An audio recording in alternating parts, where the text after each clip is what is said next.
Hi everyone, welcome back to the channel of B2E Learning. Myself Neha Agrawal and I am your biology educator. Let's start with one more amazing session on human reproduction. हम हमारे zoology के, biology के, class 12th के chapter human reproduction के बारे में पढ़ रहे थे, जिसमें हमने बहुत सारे topics already cover कर लिए हैं. आज जो topic हम start करने वाले हैं that is fertilization और इसके आगे के events पढ़ेंगे.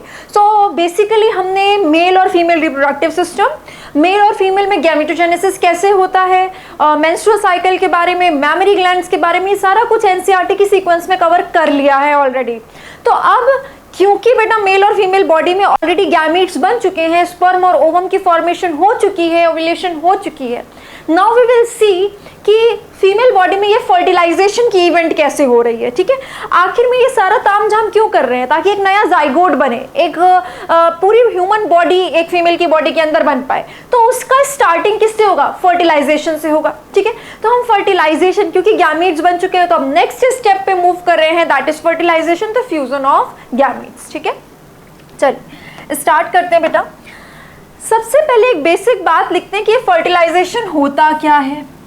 आज तक तो आपने यही पढ़ा है कि fertilisation is the fusion of male and female gametes. ठीक है, आज तक बेटा हम क्या पढ़ते हुए आ रहे हैं कि मेल और फीमेल गैमीट्स के फ्यूजन को ही हम फर्टिलाइजेशन कहते हैं, या फिर हम इसी को लिख देते हैं fusion of sperm, male gamete हो गया, एंड ओवम, फीमेल गैमीट हो गया. स्पर्म और ओवम के फ्यूजन को ही फर्टिलाइजेशन कहते हैं, which leads to the formation of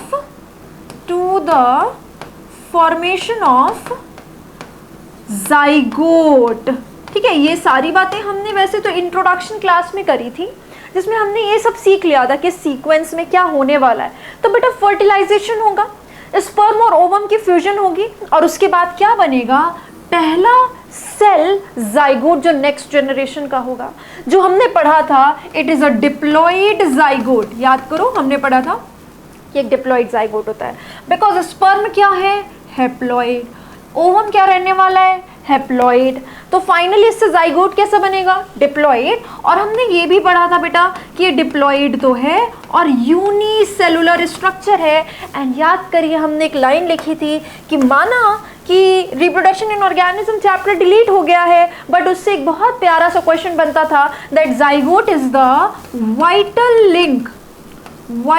link between two generations. दो जनरेशन के बीच का यही तो लिंक है. एक जनरेशन के बाद दूसरी जनरेशन की यही पहली सेल है जो अगली जनरेशन बनाने वाली है. ठीक है, so this is a vital, very important, very sensitive link between the two generations. ठीक है, तो यही फर्टिलाइजेशन हम पढ़ने वाले हैं. बट अब हम थोड़ा सा इसकी डेफिनेशन में एडवांसमेंट करेंगे. ये गलत नहीं है, थोड़ा सा और स्पेसिफिक पढ़ेंगे. And coming to what is fertilisation. देखो अभी तक तो एनसीईआरटी यही कह रही है the process of fusion of sperm. ठीक है, स्पर्म का फ्यूजन दैट इज मेल गैमीट, जो आज तक आप पढ़ते आ रहे हैं वो हमने व्हाट इज फर्टिलाइजेशन में लिखा है, with an ovum that is female gamete is called fertilization. But बेटा ये इतना सिंपल नहीं होता कि आपने बस बोल दिया स्पर्म और ओवम का फर्टिलाइजेशन हो गया, दैट इज फ्यूजन हो गया, दैट इज फर्टिलाइजेशन.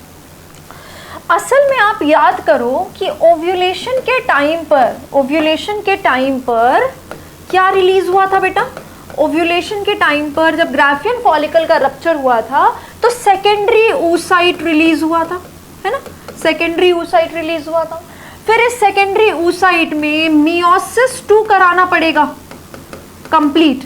मियोसिस 2 पे अटका हुआ था, ये याद करिए. सेकेंडरी oocyte अरेस्टेड एट, अटका हुआ है, मेटाफेज 2, है ना? ये सबको याद है. Secondary oocyte arrested at metaphase 2 is released at the time of ovulation by the rupture of Graafian follicle. ठीक है, इतनी बात ये तो सबको याद हो गया होगा. ठीक है, अब ये जो मेटाफेज 2 पे अटका हुआ है, मियोसिस 2 यहाँ पर अटक गया है. मियोसिस 2 को बेटा रिज्यूम कराना पड़ेगा. ठीक है, दोबारा से जहाँ पर अटका है वहाँ से आगे बढ़ाना पड़ेगा. यानी मेटाफेज 2 से इसको निकाल के एनाफेज कराना पड़ेगा. एनाफेज 2 कंप्लीट कराना पड़ेगा, फिर टीलोफेज 2 कंप्लीट कराना पड़ेगा, एंड तब जाके ए सेकेंडरी oocyte किस में कन्वर्ट होगा बेटा, हैप्लॉइड ओवम में, जो मेन आपकी एक सेल बनने वाली जिससे स्पर्म फ्यूज करेगा। एंड दिस हैप्लॉइड ओवम इसको स्पेसिफिक बेटा ऊटिड कहते हैं ना इसको, ऊटिड आप सिर्फ और सिर्फ हैप्लॉइड ओवम को ही कह सकते हैं। ये एन हो गया। आप बोलेंगे मैम यहाँ पर भी ओवम लिखा है, ये जो ओव्यूलेशन के टाइम पर रिलीज होता है इसको भी तो हम ओवम कहते हैं, इसीलिए तो बेटा मैं आप कहती हूँ ओवम बहुत अच्छा वर्ड नहीं है, ओवम इसको भी कहते हैं इसको भी कहते हैं, पर इसको हैप्लॉइड ओवम बोलोगे तो यही बात हो रही है। ओवम बोलोगे तो ये वाला पार्ट होता है जो ओव्यूलेशन के टाइम पर रिलीज होता है, ये भी ओवम है पर ये हैप्लॉइड ओवम है, ये हैप्लॉइड ओवम इसको मत बोलो। एंड इनफैक्ट सबसे अच्छा है ऊटिड बोलो ना, ऊटिड तो आप इसको ही बोलोगे जो ये वाली सेल बनती है, इससे क्या होता है एक सेकेंड पोलर बॉडी रिलीज हो जाती है, याद करिए सेकेंड पोलर बॉडी रिलीज हो जाती है जो भी एन होती है, पर अब हमको इससे कोई लेना देना नहीं है, और हैप्लॉइड ओवम फॉर्म हो जाता है। ठीक है बेटा, मैं आपको ये सब चीज़ें बता चुकी हूँ, जस्ट रिकॉल करा रही हूँ, हमने ये सब oogenesis में किया है। ठीक है, oogenesis आप पढ़ते हुए ही इधर पहुँचे होंगे। अब आइए, ये जो हैप्लॉइड ओवम है इसके अंदर ये जो एन न्यूक्लियस है, ये जो एन न्यूक्लियस है इसको हम बोलते हैं फीमेल का प्रोन्यूक्लियाई। क्यों बेटा? क्योंकि असल में यही न्यूक्लियस है जिससे मेल का न्यूक्लियस फ्यूज करने वाला है हैप्लॉइड। मेल के पास भी है, मेल गैमीट के अंदर मेल का प्रोन्यूक्लियाई, ये तो पूरा कंप्लीट कर ही रखा है डिवीजन, तो इसके अंदर जो न्यूक्लियाई है वो मेल का प्रोन्यूक्लियाई है और ये फीमेल का प्रोन्यूक्लियाई है। अब इन दोनों एन और एन का, ये भी एन है बेटा, ये भी एन है, इन दोनों एन का फ्यूजन होगा तब जाके 2n न्यूक्लियस बनेगा जाइगोट का। ठीक है, तो इसमें तो अभी एन न्यूक्लियस है ही नहीं, माना कि स्पर्म इससे फ्यूज कर रहा है, पर स्पर्म जब इससे आकर फ्यूज करता है, स्पर्म जब आकर इससे फ्यूज करता है उस टाइम पर इसके अंदर ये सारे चेंजेस होके ये बन जाता है। तो स्पर्म के अंदर जो न्यूक्लियस होता है बेटा, इसके अंदर जो न्यूक्लियस होता है, स्पर्म तो इससे फ्यूज कर रहा है पर इसके अंदर जो न्यूक्लियस होता है वो ये बनने के बाद इस वाले न्यूक्लियस से फ्यूज करता है। तो यही सारे इवेंट्स पढ़ने हैं हमको ये सब जो मैंने आपको बोला ये सारे इवेंट्स पढ़ने हैं। तो देख रहे हो, फर्टिलाइजेशन का सिर्फ इतना मतलब नहीं है कि एक ओवम से स्पर्म फ्यूज कर गया, नहीं बेटा, ओवम से स्पर्म फ्यूज किया, मेल का प्रोन्यूक्लियाई अंदर आने लगा, तब तक इसके अंदर मियोसिस 2 रिज्यूम हुआ, हमने इसको मेटाफेज 2 से बाहर निकाला, एनाफेज 2 टीलोफेज 2 कंप्लीट कराया, सेकेंड पोलर बॉडी हैप्लॉइड जो है उसको रिलीज किया, मेन ऊटिड बना अपना जो हैप्लॉइड है जिसके अंदर फीमेल की प्रोन्यूक्लियाई है, फिर ये मेल का प्रोन्यूक्लियाई फीमेल की प्रोन्यूक्लियाई से फ्यूज करेगा तब जाके जाइगोट फॉर्म होगा। यानी फर्टिलाइजेशन में अपने आप में बेटा इवेंट्स होते हैं बहुत सारे, ठीक है, बहुत सारे स्टेप्स होते हैं, उस पूरे स्टेप को हम फर्टिलाइजेशन बोलते हैं। ये मैं आपको स्टेप बाय स्टेप लिख के बताती हूँ। एक बेसिक डेफिनेशन ये है, पर इसके अंदर कितने स्टेप्स छुपे हुए हैं वो लिख, ठीक है। चलिए देखिए, स्टेप्स ऑफ फर्टिलाइजेशन में सबसे पहले हम लिखते हैं कि देखो गैमीट बन गया। अब गैमीट्स मेल की बॉडी में मेल का गैमीट है, फीमेल की बॉडी में फीमेल का गैमीट है। तो सबसे पहले क्या होगा? सबसे पहले बेटा इंसेमिनेशन, सबसे पहले कौन सी स्टेप होगी? इंसेमिनेशन, ठीक है। अच्छा, इंसेमिनेशन के लिए भी अच्छा चाहे तो एक और स्टेप लिख सकते हैं यहाँ पर।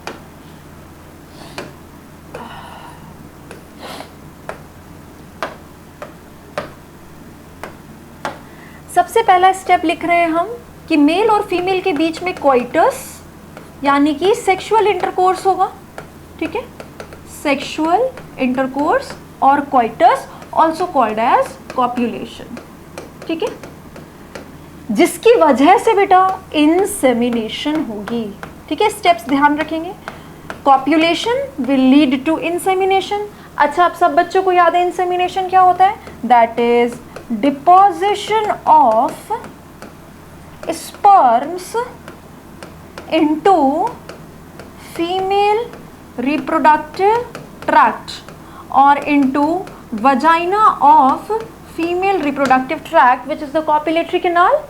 and through the copulatory organ deposition of sperms will take place in the process of copulation. So deposition of sperm into female reproductive tract is known as insemination, and into female reproductive tract हो रहा है, इसीलिए तो normal fertilisation बताते थे, क्योंकि female reproductive tract में male gamete collect हुए हैं, डिपॉजिट हुए हैं, जिसकी वजह से it leads to internal fertilisation, body के अंदर होने वाला फर्टिलाइजेशन। ठीक है, इतना होने के बाद अब जितनी चीज़ें होंगी ये सब फर्टिलाइजेशन के लिए हो रही है। थर्ड स्टेप इज बेटा, ध्यान से सुनते जाना, फीमेल रिप्रोडक्टिव ट्रैक्ट में आने के बाद स्पर्म के अंदर कुछ चेंजेस होते हैं, कुछ केमिकल चेंजेस होते हैं, जिसकी वजह से वो फीमेल के एग को फर्टिलाइज करने के लिए और कैपेबल बनता है। और उन सारे ये चेंजेस हम पढ़ेंगे, उन सारे चेंजेस के प्रोसेस को कहते हैं कैपेसिटेशन। क्या कहते हैं बेटा? कैपेसिटेशन। किस चीज़ का कैपेसिटेशन होगा? स्पर्म का कैपेसिटेशन होगा। ये अभी हम डिटेल में पढ़ेंगे, बहुत ज़्यादा इंपॉर्टेंट है, आपको कई सारे प्रीवियस ईयर क्वेश्चन इस पर मिलेंगे, कैपेसिटेशन ऑफ स्पर्म। ठीक है, अगला आते, स्पर्म का कैपेसिटेशन होने के बाद स्पर्म का एग्लूटिनेशन होगा। बहुत ज़्यादा झुंड में ये जाता है एग के पास, अभी हम करेंगे। ठीक, एग्लूटिनेशन होने के बाद जब ये स्पर्म के पास पहुंच जाएगा, एग के पास बहुत सारे स्पर्म झुंड में, एग्लूटिनेशन मतलब झुंड में उसके पास जब पहुंच जाएंगे, उसके बाद क्या होगा, स्पर्म के ऊपर एक्रोसोम रखा है, याद करो, एक्रोसोम जो कि गोल्गी बॉडी से बना था, स्पर्म के हेड के ऊपर रखा हुआ है एक्रोसोम, और उस एक्रोसोम में बहुत सारे हाइड्रोलाइटिक एंजाइम्स हैं जो स्पर्म के एग के बाहर की जो लेयर्स हैं, याद है आपको एग का स्ट्रक्चर किया था हमने, सबसे अंदर है ये एग, ऊलेमा है ये, ऊलेमा के बाहर हमने क्या बनाया था बेटा? ऊलेमा के बाहर हमने बनाया था ज़ोना पेलुसिडा, ज़ोना पेलुसिडा के बाहर हमने क्या बनाया था? ऐसे कोरोना रेडिएटा, और इस कोरोना रेडिएटा को आपस में चिपकाने का काम किसने किया था? एक एंजाइम होता है, एक ग्लू होता है यहाँ पे, उस ग्लू को हम क्या कहते हैं? इस ग्लू को हम कहते हैं हाइलुरोनिक एसिड। ऐसा कुछ स्ट्रक्चर किया था हमने ओवम का, जब वो ग्राफियन फॉलिकल से रिलीज होता है, ये ओवम है, अभी ऊटिड नहीं बना है, ये ओवम है, और स्पर्म यहाँ तक पहुँच गया है, कॉप्यूलेशन हुआ, स्पर्म फीमेल रिप्रोडक्टिव ट्रैक्ट में इकट्ठा हुआ, फिर स्पर्म में हमने कुछ चेंजेस कर दिए जिससे वो भागा एम्पुला तक, वजाइना से, सर्विक्स से, यूट्रस से होते हुए, इस्थमस से होते हुए एम्पुला पे भागा स्पर्म बहुत तेज़ी से, क्योंकि हमने उसमें कैपेसिटेशन करी है, कुछ चेंजेस करे हैं, और बहुत सारे स्पर्म इकट्ठा हो गए एग के पास। ये एक एग है, इसके चारों तरफ बहुत सारे स्पर्म इकट्ठा हो गए। अब एक स्पर्म जो आ रहा है बेटा, एक स्पर्म जो आ रहा है, ठीक है, मान लो पहला स्पर्म जो फ्यूज़ हो रहा है उसको यहाँ तक पहुँचना है, तो ये सब डिज़ोल्व करते हुए उसको जाना है। इस डिज़ोल्व करते हुए जाने के प्रोसेस को हम कहते हैं एक्रोसोमल रिएक्शन। क्या कहते हैं बेटा? Acrosomal reaction. तो अब इसके बाद हम क्या कराएंगे?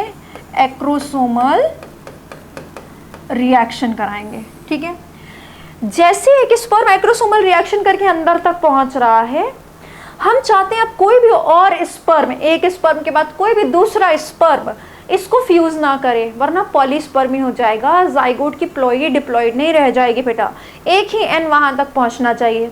तो बाकी सबको जो हम रोक रहे हैं, इसी को हम क्या बोलेंगे कि एक्रोसोमल रिएक्शन होने के बाद हमें ब्लॉक टू पॉलीस्पर्मी करना है। क्या करना है बेटा? ब्लॉक टू पॉलीस्पर्मी, मतलब कई सारे स्पर्म को एग को फ्यूज करने से रोकना है, एक एग को एक ही स्पर्म फ्यूज करे। चलिए, तो हमने ब्लॉक भी कर दिया बाकी सबको ब्लॉक करके ये जो स्पर्म यहाँ पहुँचा है, तो अभी बोल रही थी ना मैं आपको, स्पर्म जब इधर तक पहुँचता है तब तक अंदर में चेंजेस हो जाते हैं, हमको इसको मेटाफेज से निकाल के मियोसिस 2 कंप्लीट करना है, जिससे कि फाइनली अब ये हटके एक छोटा सेल बन जाए। इसी के अंदर मान लो अब फिर क्या होगा बेटा, ये सेल डिवाइड कर जाएगी और डिवाइड करके 2 सेल बना लेगी, एक ऊटिड बना लेगी और एक सेकेंड पोलर बॉडी बना लेगी, जब तक ये एन यहाँ से लेकर यहाँ तक पहुँचेगा। ठीक है, तो इसके लिए आपको क्या करना पड़ता है, तभी तो बेटा मेटाफेज 2 पे जो अटकी है उस सेल के न्यूक्लियस से नहीं फ्यूज करेगा इसका स्पर्म का न्यूक्लियस। स्पर्म का न्यूक्लियस एक्रोसोमल रिएक्शन करते हुए जब तक पेनिट्रेट करेगा ओवम में, तब तक अंदर कुछ ऐसे चेंजेस हो जाते हैं जिससे मियोसिस 2 कंप्लीट हो जाती है। ठीक है, वो चेंजेस से फिर फाइनली ऊटेड बन गया है। ऊटेड के अंदर मेल का प्रोन्यूक्लिया फीमेल का प्रोन्यूक्लियाई होता है और यहाँ पर फ्यूजन होती है। ठीक है, तो अभी हम ये सब डिटेल में करेंगे, जस्ट एक आइडिया देते हुए आपको स्टेप्स लिख रही हूँ।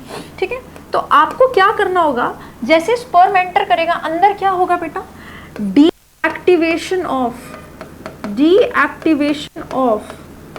MPF and APC। अब तुम्हें अभी ये पहली बार सुन रहे होगे तो थोड़ा सा लग रहा हो ये क्या लिखा है। अभी मैं इसको एक्सप्लेन करूंगी कि यही जो अंदर चेंजेस हुए हैं ना, उसमें डीएक्टिवेशन ऑफ MPF कुछ होता है, एक्टिवेशन ऑफ APC कुछ होता है। थोड़ा सा पेशेंस रखिए, अभी इसी टॉपिक में आपको पता चल जाएगा। चलिए, उसके बाद क्या हुआ, अंदर ऊटेड बन जाएगा, मियोसिस 2 कंप्लीट हो जाएगा। इसकी वजह से क्या होगा बेटा, मियोसिस 2 कंप्लीट हो जाएगा और कंप्लीट होके क्या बन जाएगा, ऊटेड बन जाएगा, जिसके अंदर क्या है, फीमेल का वो न्यूक्लियस है जो फ्यूज करके जाइगोट में जाने वाला है, फीमेल प्रोन्यूक्लियाई है। और मेल प्रोन्यूक्लियाई तो आ ही रहा है, तभी तो ये सारे चेंजेस हुए हैं, वरना नहीं होते। वरना तो अगर स्पर्म ही नहीं होता, फ्यूजन ही नहीं होती, तो ओवम बिना, याद करो, ओवम बिना मियोसिस 2 कंप्लीट किए ही एम्पुला में ही दीवार में एब्जॉर्ब होकर डिजेनरेट हो जाता। ठीक है, तो अब फाइनली क्या होगा, मेल और फीमेल प्रोन्यूक्लियाई का फ्यूजन होगा और जाइगोट बनेगा। ठीक है, तो this is the last step, that is fusion of male and female pronuclei. Sperm के अंदर जो प्रोन्यूक्लियाई है, ठीक है, और ऊटेड के अंदर जो प्रोन्यूक्लियाई, मैं इसको अच्छे से डिटेल में लिख देती हूँ, यहाँ पर ध्यान देते जाना। फ्यूजन ऑफ मेल प्रोन्यूक्लियाई, बेटा न्यूक्लियस किसके अंदर है, with in the sperm, and female pronuclei. और अब फीमेल का फाइनल न्यूक्लियस जो फ्यूज करने वाला है वो किसके अंदर है, ऊटेड के अंदर, ओवम मत क्या बोलो, ऊटेड हैप्लॉइड ओवम के अंदर। ठीक है, तो fusion of male and female pronuclei that leads to the formation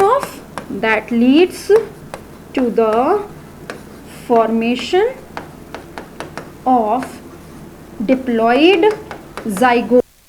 ठीक है, अब देख रहे हो तुम, अभी तक क्या बोलते थे, स्पर्म और ओवम के फ्यूजन को हम कहते हैं फर्टिलाइजेशन, जिससे जाइगोट बनता है। अब हम और स्पेसिफिक कह रहे हैं, मेल और फीमेल प्रोन्यूक्लियाई के फ्यूजन से जाइगोट बनता है डिप्लॉइड। इसको हम, इस पर्टिकुलर स्टेप को हम सिनगैमी कहते हैं। दिस पर्टिकुलर 8 वाला स्टेप इज कॉल्ड एज बेटा सिनगैमी। क्या कहते हैं इसको, सिनगैमी।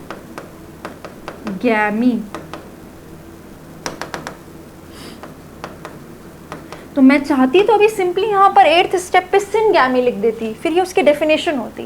तो पहले हमने थोड़ा सा समझ लिया ये क्या होता है, फिर हमने लिखा सिनगैमी। सो बेसिकली क्या क्या स्टेप्स करने बेटा, सबसे पहले कॉप्युलेशन होगा, इसमें कुछ लिखने की जरूरत नहीं। Act of sexual meeting, the act of sexual meeting is called as copulation. Then insemination होगा, ये भी हमने लिख लिया, डिपोजिशन ऑफ स्पर्म। और फिर अब हमें क्या करना है, स्पर्म में कुछ चेंजेस करके उनका झुंड इकट्ठा करा के, एक्रोसोमल रिएक्शंस उसको ओवम में पेनिट्रेट करा के, बाकी स्पर्म्स को रोक के, अंदर जो ओवम है मेटाफेज 2 पे अटका है उसमें कुछ चेंजेस करा के, फिर फाइनली दोनों प्रोन्यूक्लियाई को मिला के सिनगैमी करके जाइगोट बना देना है। ठीक है, यहाँ तक तो स्पर्म इकट्ठा हुआ है। अब यहाँ से लेकर यहाँ तक जितने भी स्टेप्स हैं बेटा, स्पर्म के कैपेसिटेशन से लेकर जब तक इसका फ्यूजन नहीं हो जाता, इन पूरे स्टेप्स को हम कहते हैं फर्टिलाइजेशन। सो फर्टिलाइजेशन में बहुत सारे इवेंट्स आ रहे हैं। ठीक है, events from capacitation of sperms to syngamy are collectively called as fertilization। समझ में आ रही है आपको बात मेरी? यहाँ जब स्पर्म बॉडी में इकट्ठा हो गया, उसके बाद से लेकर जब तक सिनगैमी नहीं हो जाती, इन पूरे इवेंट्स को हम क्या कहते हैं, इस पूरे इवेंट्स को कहते हैं फर्टिलाइजेशन। ठीक है, ध्यान रखिएगा इस बात को। Events from capacitation of sperm to syngamy are collectively called as fertilization. So these are the steps. अब हम इन्हीं स्टेप्स को कैपेसिटेशन से एक एक करके पढ़ेंगे, यहीं से पढ़ने की हमको ज़रूरत है, कैपेसिटेशन ऑफ स्पर्म से एक एक करके पढ़ेंगे। चलिए आप इसका स्क्रीनशॉट लीजिए, आगे बढ़ते हैं।